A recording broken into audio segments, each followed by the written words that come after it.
Eh, Molt bon dia a tots i a totes.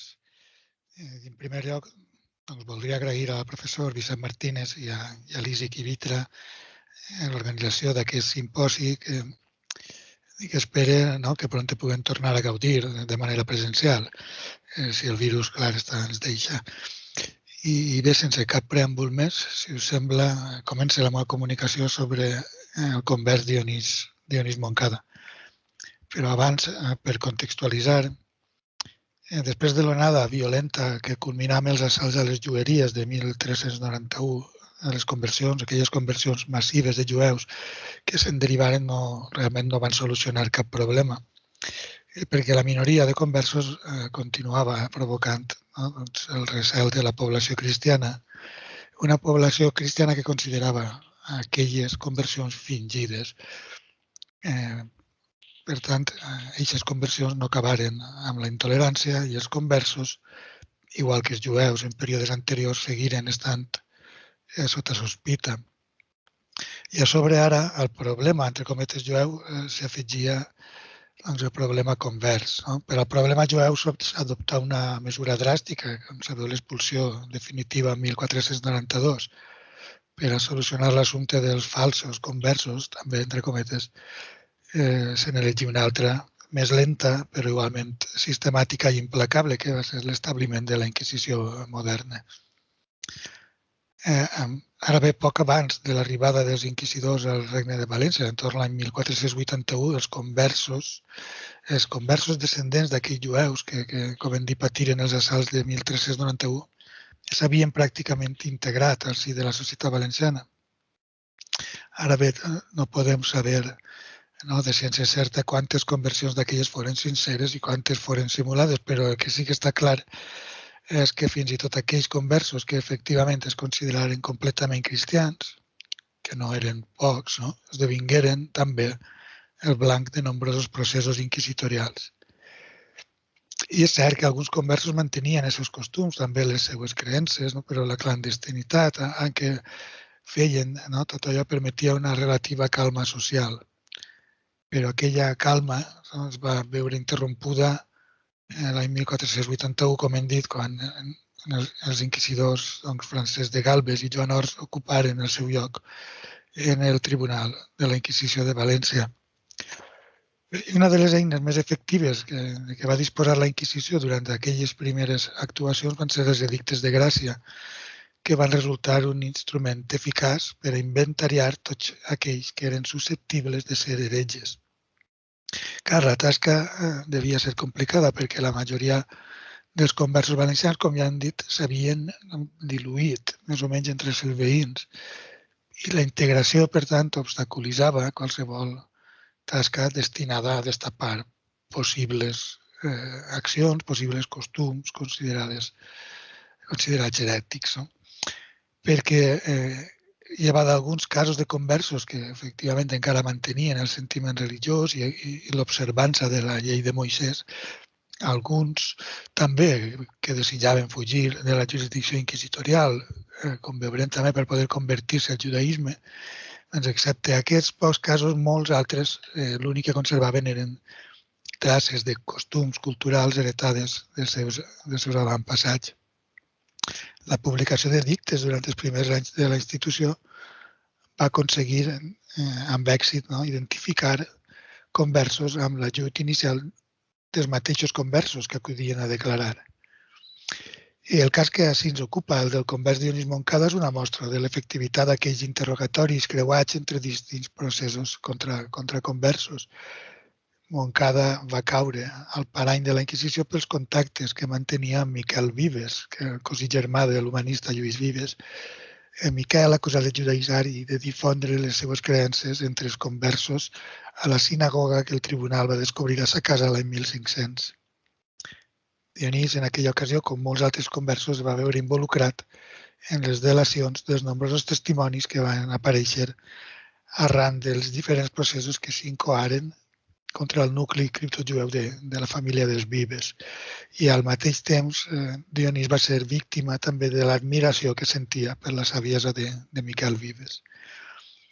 Bé, l'expedient que conserva el procés que la Inquisició va obrir a Dionís ens ha arribat incomplet, però amb la informació suficient com per traçar més o menys un itinerari de les actuacions que se'n seguiren. El primer interrogatori que s'ha conservat s'ha vist afectat per aquesta pèrdua d'informació, però pel context de la resta del procés ens permet identificar l'autor d'aquelles confessions inicials justament amb l'esmentat Miquel Vives. Miquel Vives, que com hem dit, passà a la història com per ser el propietari d'aquella sinagoga secreta que es va descobrir a sa casa l'any 1500. En aquells moments, en 1500, Miquel vivia junt amb els seus pares, en Salvador Vives i Castellana Guioret, al carrer del Forn dels Argenters. Allà s'hi reunia un grup de conversos valencians a qui Miquel Vives instruïa en la llei de Moisès. Quan el Sant Ofici va encausar la família de Miquel Vives, molts d'aquells assistents van aparèixer entre les delacions que s'efectuaren i van ser igualment perseguits, jutjats i sentenciats per la Inquisició.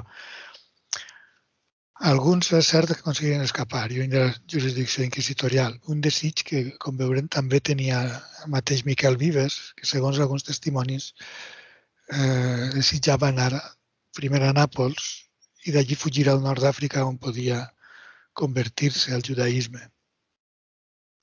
En el procés contra Dionís Montcada no es fa referència a cap sinagoga en concret i els testimonis s'hi refereixen més concretament amb el terme o l'expressió escola de jueus. I allà suposadament Vives alliçonava aquells que acudien a escoltar sobretot les seves lectures i glosses bíbliques. Però en qualsevol cas la Inquisició afirmà que el que allí va descobrir era certament una sinagoga. I l'episodi d'aquella descoberta de que commocionar la ciutat de València, si més no quan la gent es va enterar del que feien allà, les proximitats de la casa dels Vives es va omplir de curiosos durant els dies posteriors que intentaven veure què passava per allí. I per tal d'evitar aquestes mirades curioses, la Inquisició va manar que es tapiaren les finestres i les portes de la casa. Posteriorment, aquella casa va ser enderrocada i al solar s'hi projectà la plaça de la Creu Nova. I allà en la plaça de la Creu Nova Pere Comte construí la creu que engalanava aquella nova plaça. Doncs bé, la troballa de la sinagoga i l'arrest de Miquel Vives propicià que en les seves declaracions, condicionades pel turment, acabara delatant gran part dels assistents a les seves reunions. I pel que fa al cas concret de Dionís Montcada, els inquisidors preguntaren a Vives per la lectura d'uns capítols bíblics en concret que es llegiren durant una reunió. En aquell cas no a casa de Vives, sinó a casa de Francesc Coscolla. En aquella reunió també hi eren Baltasar Valeriola, un altre dels protagonistes d'aquest procés, i el mateix acusat, Dionís Montcada. Doncs en l'interrogatori inicial a Vives, els inquisidors s'interessaren, com hem dit, pel contingut d'uns capítols bíblics, en concret sobre el llibre d'Isaïes. Miquel Vives afirmava que ell mateix havia llegit aquells capítols, els capítols 33 i 34 del llibre d'Isaïes, i afirmava o recordava que aquells capítols que va llegir en aquella ocasió parlaven d'una destrucció que estava a punt d'ocórrer sobre la terra d'Edom. Ell mateix explicava als assistents que en la glossa que va fer d'aquell capítol d'Isaïes, la destrucció que esmenta Isaïes passaria abans que vinguera el Messies i que aquella gent d'Edom era gent de la terra de Roma i d'Alemanya, en una mena de profecia que vaticinava la destrucció de l'Església i de l'imperi romano-germànic.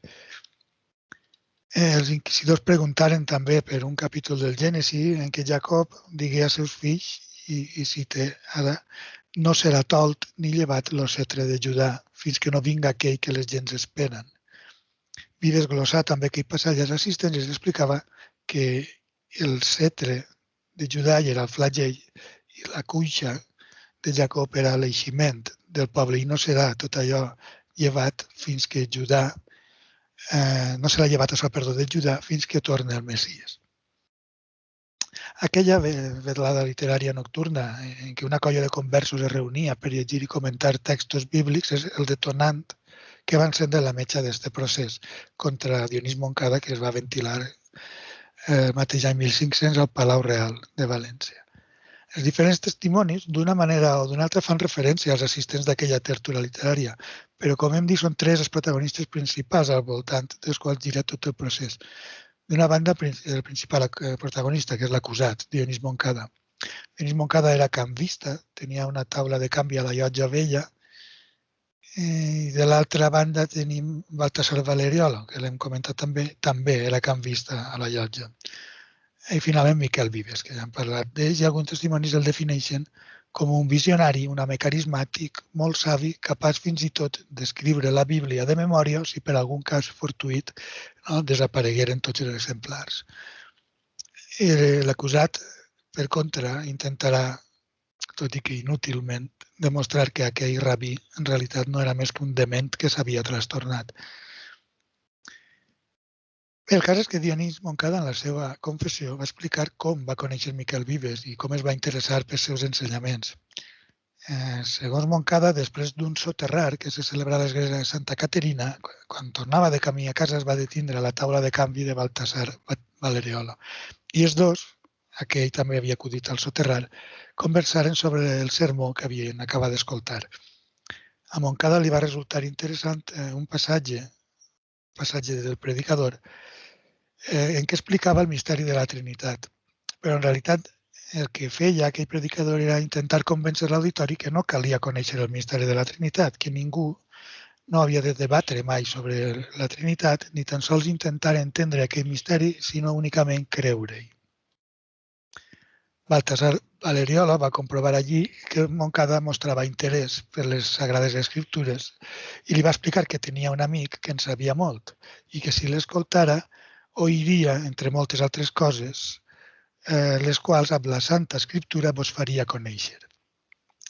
Dionís, per tant, s'encuriosí i es va interessar. Li va preguntar a Baltasar qui era aquella persona i quan Baltasar li va confessar que aquell de qui parlava no era altre que Miquel Vives, Dionís, incrèdul, li va preguntar: com és possible que ell sàpia tant com vos dieu? Perquè jo mai he vist que s'hi ha anat a París, ni menys en Bolunya ni en Lleida, per a què tant hagués a saber. Clar, Dionís dubtava d'aquelles paraules, més encara perquè, com després comprovem, coneixia Vives i coneixia sa mare, amb qui, com veurem més endavant, mantenia una manifesta enemistat, amb sa mare sobretot.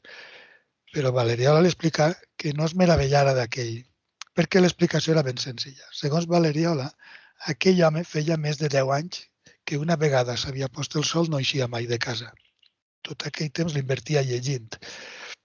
Moncada, convençut, doncs es mostra interessat i va confirmar a Valeriola que gustosament aniria alguna nit a sentir aquelles tertúlies literàries.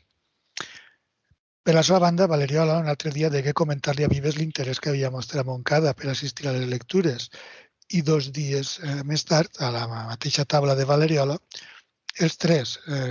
trobem els tres conversant sobre el tema. Però en aquella xerrada, Valeriola demana a Vives que queden una nit i que reunisquen tots per llegir la Bíblia.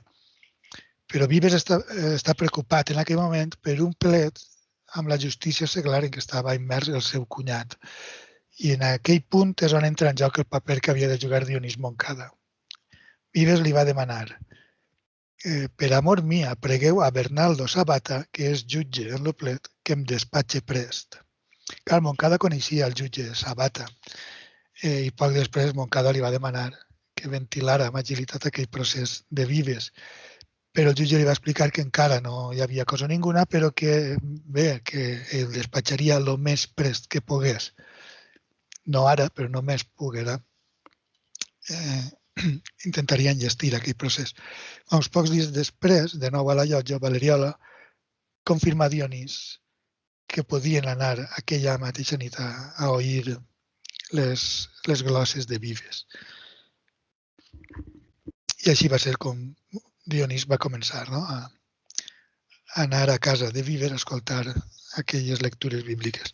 Doncs el 13 d'abril de 1500, després que Moncada ratificara la seva declaració anterior, el fiscal va presentar la seva acusació.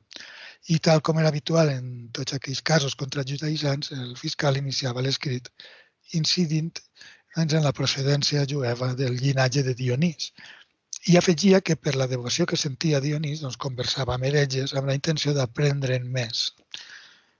I també l'acusava d'una afirmació gravíssima.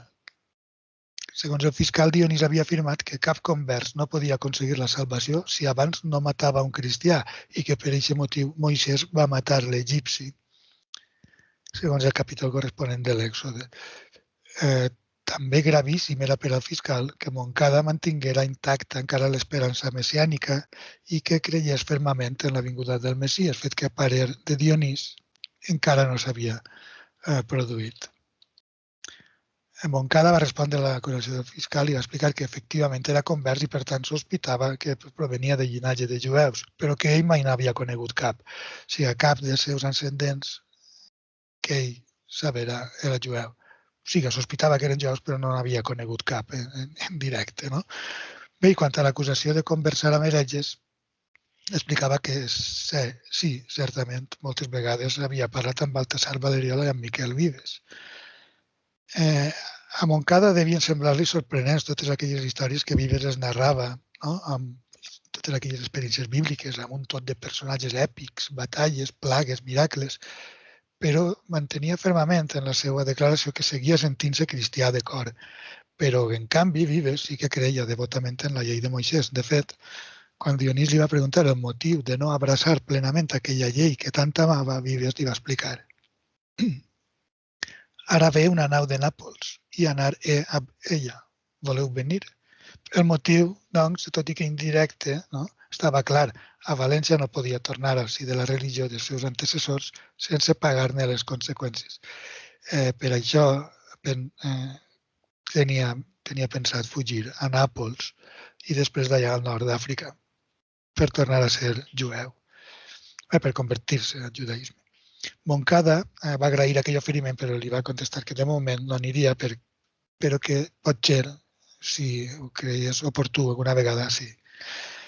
A poc, el que Montcada intentava presentar com uns encontres casuals, no, per escoltar les paraules d'un savi, es va convertir en un afer molt més greu, perquè estava considerat gravíssim només insinuar la voluntat d'abandonar els territoris jurisdiccionals de la Inquisició per intentar lliurement convertir-se en jueu.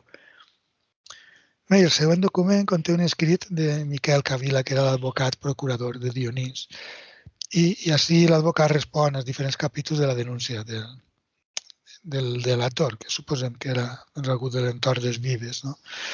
Gràcies a aquell document sabem que Dionís Montcada en aquell moment, feia prop de 15 anys, va partir de la ciutat de València quan tenia uns 12 anys amb un balener, del balener d'Ençà Fortesa, no? rumb a Mallorca, i anava acompanyat del seu oncle Dionís Rosell.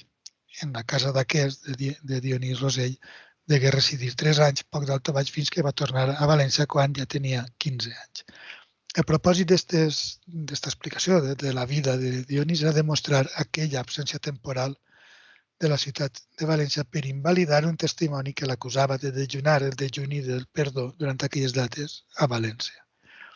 Aquell testimoni, per tant, s'havia de rebutjar perquè, segons el testimoni mateix, en primer lloc, no va estar tot el dia amb Dionís i això era una condició indispensable per donar fe que aquell no havia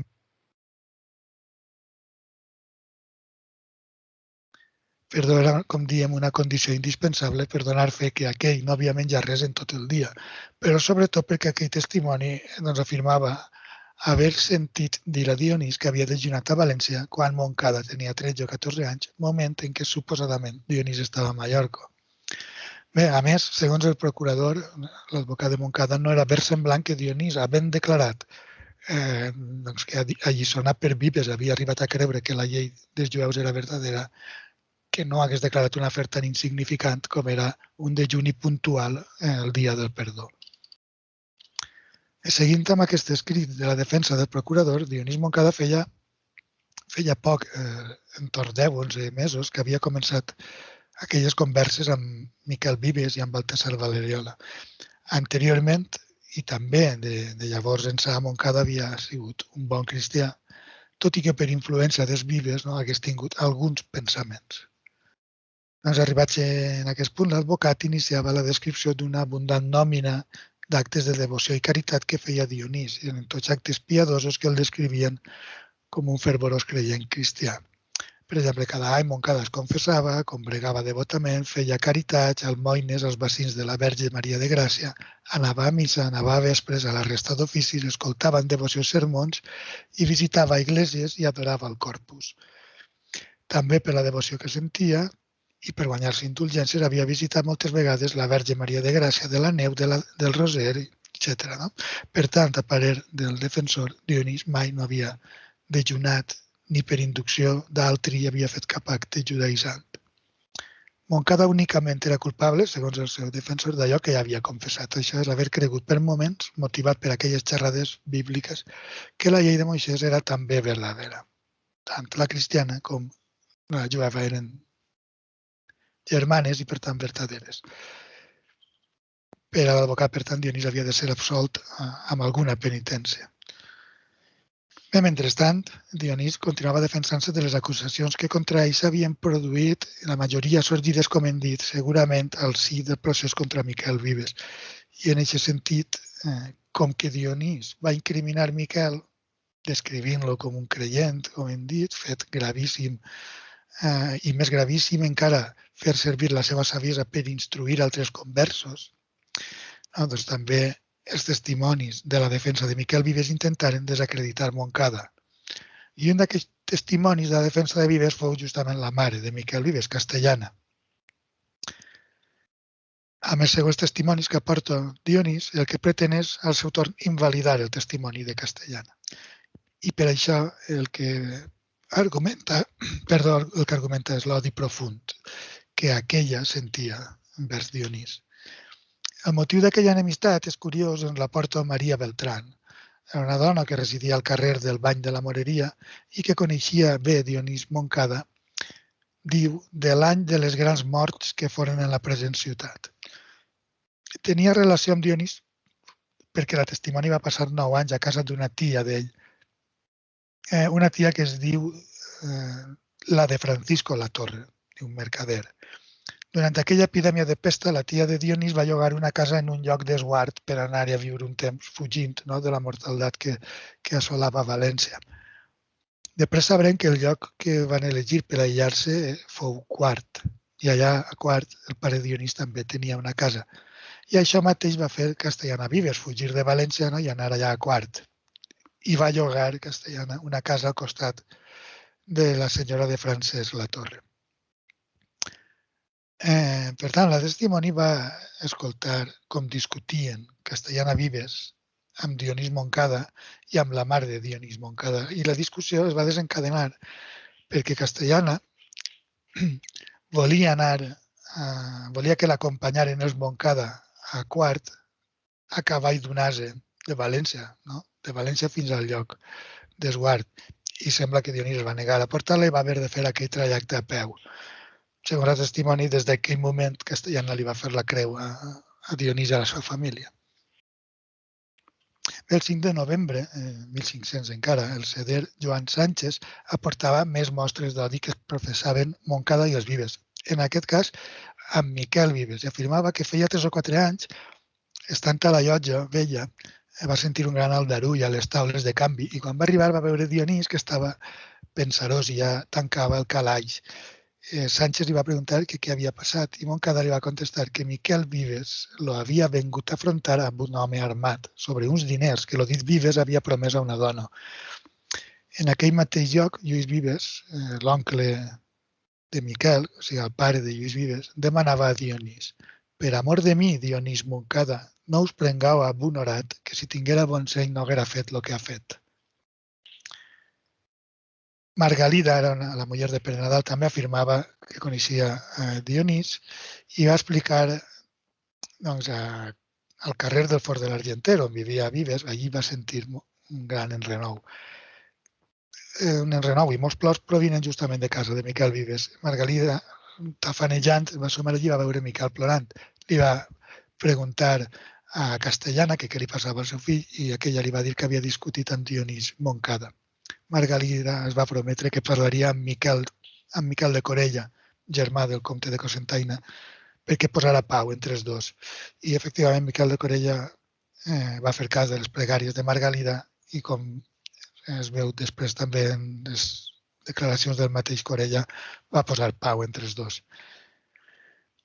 Bé, doncs el 9 de juny els inquisidors, en aquest cas eren Rodrigo Sanz de Mercado i Joan de Loaiza, van demanar la presència de Dionís i el van traslladar a la sala de l'audiència des de la seva presó. El van amonestar perquè diguera la veritat, però Montcada es mantenia ferm, que era la seva versió dels fets. Per això van demanar sentència de turment. Après posat lo dit Dionís Montcada en lo palau dels turments, lo dit senyor inquisidor Loaiza lo tornà a amonestar que digués la veritat. Bé, Dionís mantenia que ja havia dit tota la veritat i llavors va començar una dura sessió de turment amb el propòsit de doblegar la voluntat de Dionís i fer que confessara. No? El mètode que van triar els inquisidors en aquella sessió de turment va ser el de la corriola o la garrutxa. I això consistia a lligar les mans de l'acusat per darrere de l'esquena i amb una corda connectada a una corriola alçar-lo del terra de manera que el propi pes del turmentat en suspensió provocara dolor a les articulacions. I allà, al final d'aquest, se senten, llegint l'acte de turment, sembla que se senten, no? Les paraules escrits de dolor de Dionís. Però es quedem en el final, segons l'inquisidor, vist que el dit Dionís Montcada havia més de mitja hora que estava en el torment allà dalt, no? I estigué molt temps sense tocar terra, el senyor inquisidor lo manà de ballar del torment.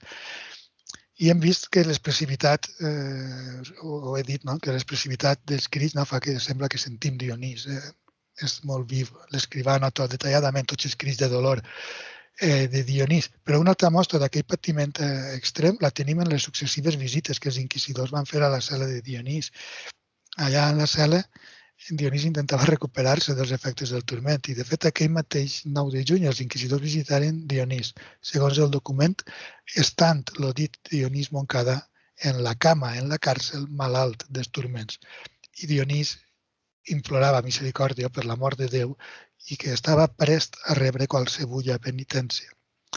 Aquella escena es va repetir els dies 11 i 15 de juny, amb Dionís encara convalescent dels dolors del turment.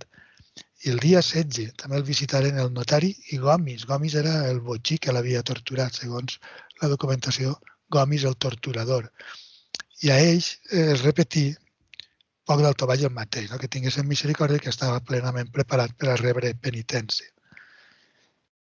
Temps després, ja una vegada recuperat el turment, l'advocat va demanar la vènia del tribunal i seguia insistint a invalidar les acusacions.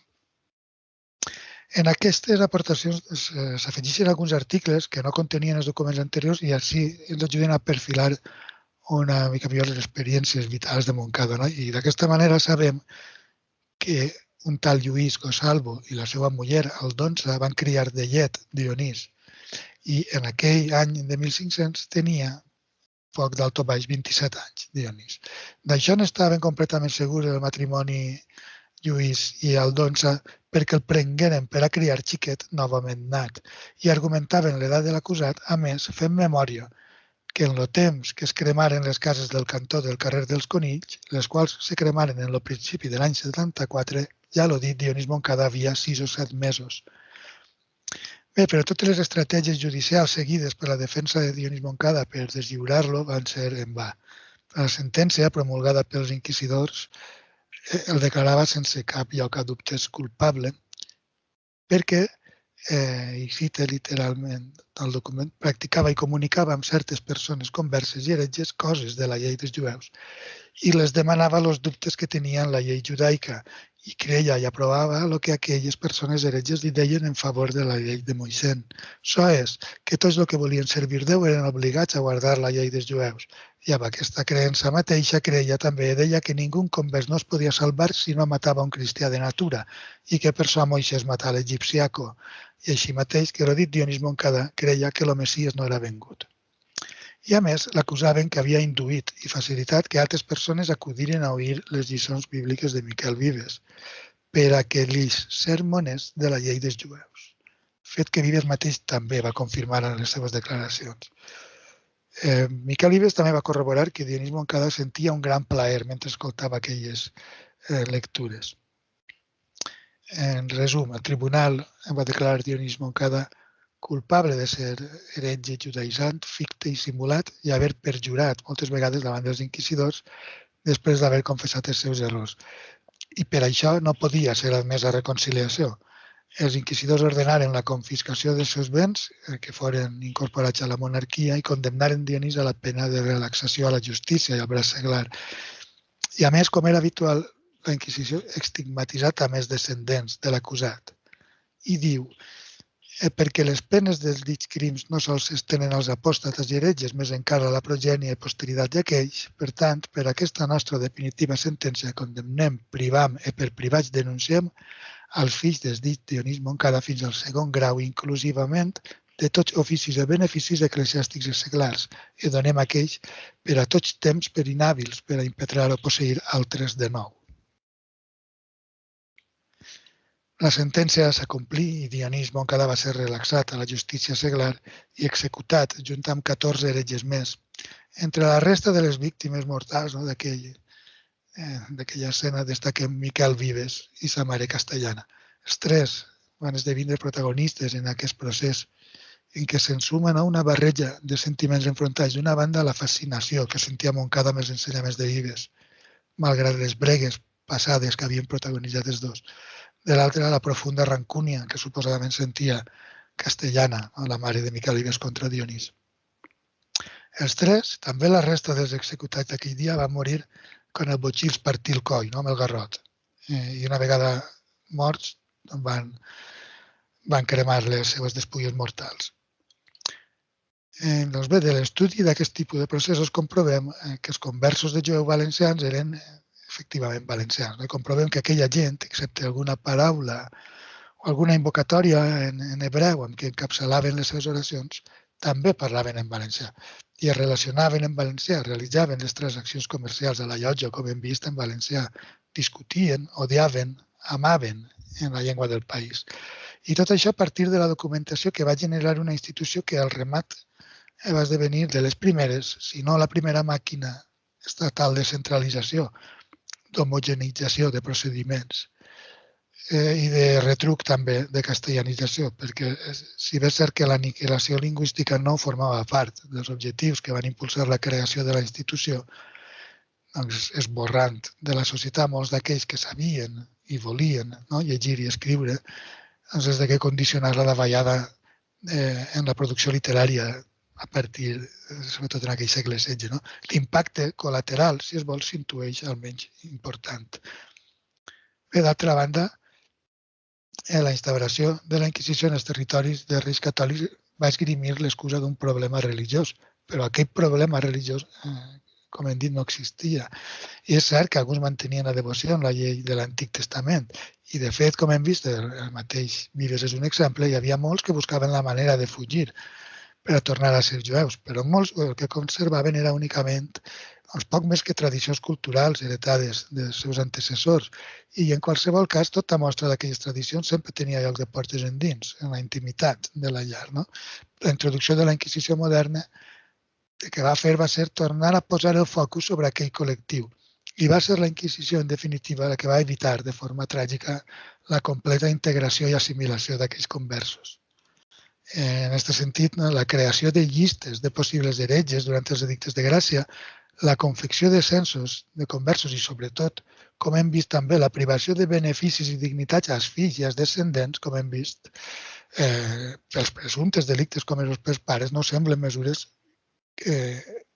utilitzades únicament per a combatre l'heretgia. Són, en definitiva, una mostra que almenys un dels motius pels quals els monarques establiren la Inquisició va ser per tal d'erradicar dels seus regnes la capa social dels conversos de jueu.